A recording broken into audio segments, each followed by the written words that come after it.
海葵封开扫过了后，花莲的海边啊，四界拢是水流茶，吉安乡海边啊上济哦，因为卖少拢是真珍贵、真有价值的沙马，所以就民众去捡。也毋过林务局是还未开放，所以警察加划巡队嘛加强巡逻。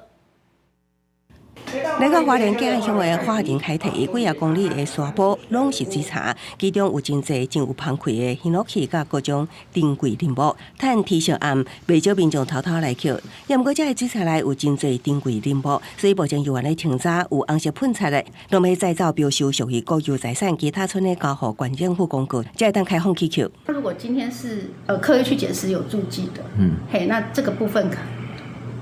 就有很大的机会会成立违反森林法第50跟52条，罚则的话就7年以下的有期徒刑，然后并科2000万元以下的。那如果说就是你在非公告捡拾的时间继续捡拾的话，那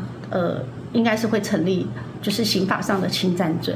花莲分署提醒民众，一旦开放去扣水茶，那作为自向会当直接带登去，无需要登记。那是有盈利买卖需求，都爱出示扣是合法证明之外，也需要到台湾林产品生产对塑胶马网站登录。记者综合报道。